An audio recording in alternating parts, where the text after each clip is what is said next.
Hi everyone, here's another video about the great George Wettling. And this one is going to be about things that George Wettling would play on the cowbell. This was from a comment that I got asking about this, so thank you for watching and thanks for the question. And I'm going to show you a few of my favorite things that George Wettling would play on the cowbell. And I think an important thing to remember is how sparingly he would use a lot of this stuff.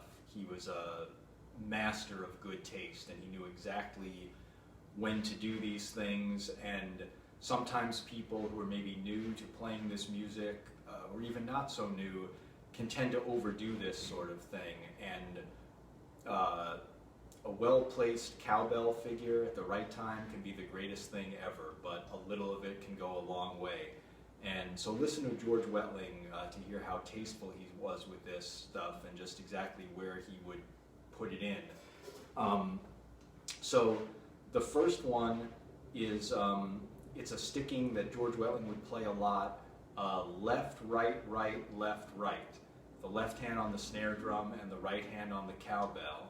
You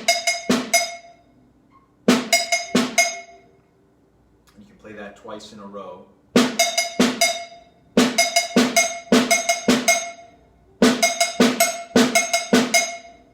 So the way he would play that with a band, he would play a fill like.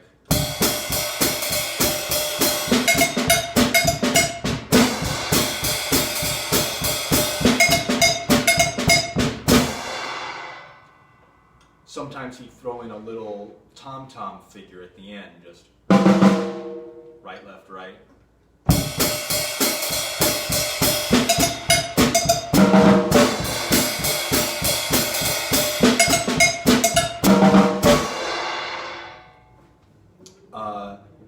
Another great little cowbell fill that he played, he did this one on a recording of Wolverine Blues with Eddie Condon from I think 1957.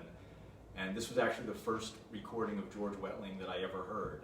First recording of Eddie Condon that I heard, or Vic Dickinson, Gene Schrader, a lot of guys. This was my introduction to that music. My dad had a cassette of this.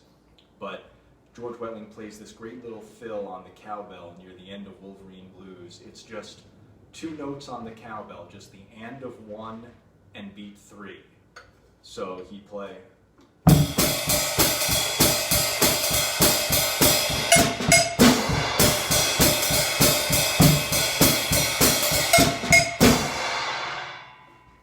And that fill, the and of one and beat three, that's a real kind of classic fill that a lot of guys back then would play, not just on the cowbell, but that rhythm. I just heard a recording of Joe Jones doing it. He played it on the snare drum.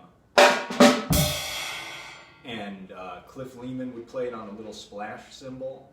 And Ray Baduke would play that fill all the time on the cowbell, also on the woodblock, or on the tom-tom, and that works good too.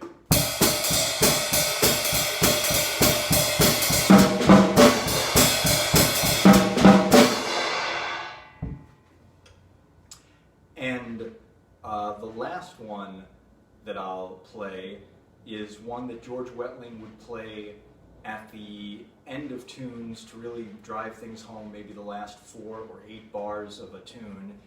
And he'd play, this is the figure on the cowbell.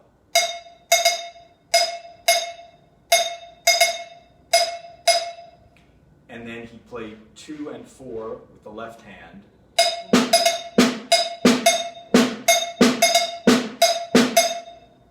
And then by moving the left hand around a bit and putting in some cymbal crashes, this is how he would play that.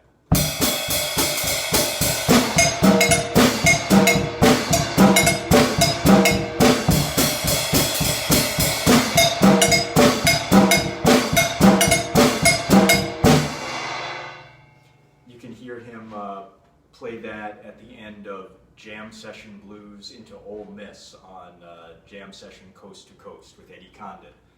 Cliff Lehman is on most of the stuff with Eddie Condon on that, but George Wettling plays a bit, and you can hear him play that. And I should also say that a lot of these things he would sometimes play as solos, like that last one. He would do that sometimes just as a 4-bar drum break. And the first one, that sticking the left, right, right, left, right, that's a sticking he would use a lot, and he would just kind of loop that sticking and move the hands around, so he'd get things like...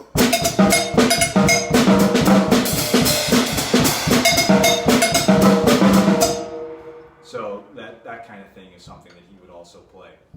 So I hope this was helpful. Thank you for watching, and if there's anything, if you have any questions, please let me know, or anything you'd like to see. If I can do it, I will. So thanks a lot, and see you soon.